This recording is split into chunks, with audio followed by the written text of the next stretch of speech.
नमस्कार. आज आपण एका खूप इंटरेस्टिंग विषयावर बोलणार आहोत. नमस्कार. भारताचा आयकर विभाग म्हणजे income tax department tax collection वाढवण्यासाठी आणि लोकांना मदत करण्यासाठी आर्टिफिशियल इंटेलिजन्स म्हणजे एआयचा वापर कसा करताय यावर आज आपण चर्चा करणार आहोत.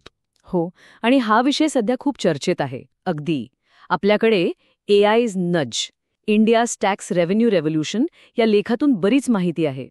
आपले उद्दिष्ट आहे की एआयमुळे टॅक्स सिस्टममध्ये नक्की काय बदलतंय, हा नज अप्रोच काय आहे आणि याचे परिणाम काय आहेत हे जरा सखोलपणे समजून घेऊया. बरोबर? आणि सुरुवातच एका मोठ्या आकड्याने करूया का? गेल्या 4 वर्षात एआय वापरून आयकर विभागाने तब्बल 11,000 कोटी रुपये जास्त मिळवले आहेत. 11,000 कोटी हा खूप मोठा आकडा आहे. आणि हे फक्त सरकारी तिजोरीत भर नाहीये, तर टॅक्स ॲडमिनिस्ट्रेशन कसं बदलतंय हे दाखवते. अगदी. तर यामागे नेमकं काय तंत्रज्ञान आहे, हे कसं काम करतं? याचा मागे एक खूप अत्याधुनिक हायब्रिड एआय मॉडेल आहे.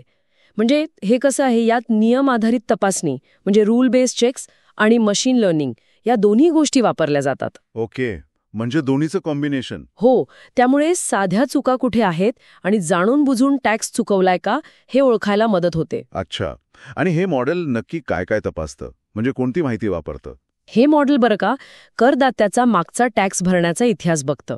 मोठे आर्थिक व्यवहार, उत्पन्नाचे वेगवेगळे स्रोत, खर्चाच्या पद्धती यात काही विसंगती आहे का हे तपासतं. हे बंगळूरमधलं जे सेंट्रलाइज्ड प्रोसेसिंग सेंटर आहे ना, सीपीसी, जिथे सगळे रिटर्न्स प्रोसेस होतात त्याच्याशी हे जोडलेलं आहे. ओके. आणि डेटा कुठून येतो तर 40 कोटी करदात्यांचा अॅन्युअल इन्फॉर्मेशन स्टेटमेंट म्हणजे एआयएसचा डेटाबेस वापरला जातो. 40 कोटी? हो. या एआयएसमध्ये काय असतं तर बँक खाती, गुंतवणूक, मालमत्ता खरेदी विक्री म्हणजे जवळपास सगळ्या मोठ्या आर्थिक व्यवहारांची माहिती असते. म्हणजे प्रचंड डेटा आहे हा. अगदी. आणि मग एआय काय करतं की भारतात साधारण 9 कोटी लोक रिटर्न भरतात. मग उरलेले जे 31 कोटी आहेत त्यांच्यापैकी कोण संभाव्य करदाते असू शकतात हे शोधायला मदत करतं. इंटरेस्टिंग. म्हणजे हे एआय फक्त टॅक्स न भरणाऱ्यांना शोधत नाही, तर ज्यांनी भरलंय त्यांच्या रिटर्नमध्ये काही चुका किंवा गडबड आहे का हेही तपासतं. बरोबर. आणि इथेच तो नज दृष्टिकोन येतो. बरोबर. ही संकल्पना जरा वेगळी वाटतेय. काय आहे हे नक्की? हो, नज म्हणजे non intrusive usage of data to guide and enable हा दृष्टिकोन थोडा मानसशास्त्रावर आधारित आहे. अच्छा. म्हणजे लोकांना थेट नोटीस पाठवून घाबरवण्याऐवजी त्यांना हळूच म्हणजे SMS किंवा ईमेलद्वारे त्यांच्या रिटर्नमध्ये काही फरक दिसतोय का आमच्या माहितीत असं विचारलं जातं. म्हणजे असं की तुमच्या माहितीत आणि आमच्या डेटामध्ये थोडा फरक दिसतोय, जरा बघाल का, असं काहीतरी. अगदी तसंच. त्यामुळे लोकांना स्वतःहून चूक सुधारायला एक संधी मिळते. आणि सरकारने रिटर्न अपडेट करायची मुदत पण आता 4 वर्षांपर्यंत वाढवली आहे. त्यामुळे वेळ पण मिळतो. अरे वाह, हे खरंच खूप प्रभावी आहे. म्हणजे धाक दाखवण्याऐवजी सहकार्याने काम करणं. आणि याचा परिणाम तर दिसतोयच. तब्बल 1 कोटी लोकांनी स्वतःहून रिटर्न्स अपडेट केले. होय, 1 कोटी. आणि याचमुळे ते 11,000 कोटी रुपये अतिरिक्त मिळालेत. म्हणजे लोकांना फक्त योग्य वेळी योग्य पद्धतीने आठवण करून द्यायची गरज होती असं दिसतंय. अगदी बरोबर. आणि या नजचा वापर फक्त सामान्य रिटर्नसाठी नाही तर काही विशिष्ट तपासण्यांसाठी पण केला गेला. अच्छा. उदाहरणार्थ जानेवारी ते मार्च 2025 मध्ये एक खास मोहीम राबवली होती. हो, ती राजकीय देणग्यांशी संबंधित होती ना, सेक्शन 80 GGC. अगदी. सेक्शन 80 GGC म्हणजे राजकीय पक्षांना दिलेल्या देणग्यांवर मिळणारी कर सवलत. आयकर विभागाने काय केलं, लोकांनी क्लेम केलेली रक्कम आणि निवडणूक आयोगाकडे पक्षांनी जाहीर केलेल्या देणग्यांचा डेटा हे एआय वापरून पडताळून पाहिलं. ओके, मग काय आढळलं?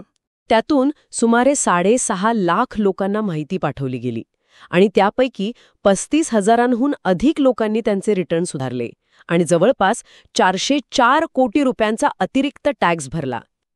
काय सांगताय, म्हणजे फक्त एका सेक्शनच्या तपासणीतून एवढा फरक पडला? हो. आणि विशेष म्हणजे याच काळात व्हर्च्युअल डिजिटल मालमत्ता म्हणजे क्रिप्टोकरन्सी वगैरे आणि परदेशी उत्पन्न याबद्दलची सुमारे 1,000 कोटी रुपयांची माहिती सुद्धा लोकांनी स्वतःहून जाहीर केली. हे आकडे खरंच सांगतायत की ही प्रणाली काम करत आहे. आणि महत्त्वाचं म्हणजे प्रामाणिक करदात्यांना त्रास न होता हे होत आहे. निश्चितच. भारताची ही जी AI आधारित प्रणाली आहे आणि हा नज दृष्टिकोन हा खरं तर जागतिक स्तरावर टॅक्स ॲडमिनिस्ट्रेशनसाठी एक मॉडेल बनू शकतो. CBDTचे चेअरमन रवी अग्रवाल यांनी पण हेच म्हटलंय की याचा उद्देश फक्त फसवणूक शोधणं नाहीये, तर लोकांना नियमांचं पालन करणं सोपं करणं आहे. टॅक्स सिस्टमवरचा विश्वास वाढवणं आणि डिजिटल गव्हर्नन्स मजबूत करणं हा पण उद्देश आहे. बरोबर.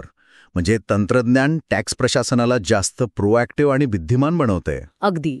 तर आजच्या चर्चेचा सार आपण असा काढू शकतो की AI आणि नज या जोडगोळीने भारताच्या आयकर विभागाला टॅक्स कलेक्शन आणि कंप्लायन्स वाढवण्यात खूप मोठं यश मिळवून दिलंय. हो. ते 11,000 कोटींचा अतिरिक्त महसूल आणि 1 कोटी अपडेटेड रिटर्न्स हे त्याचे मोठे पुरावे आहेत.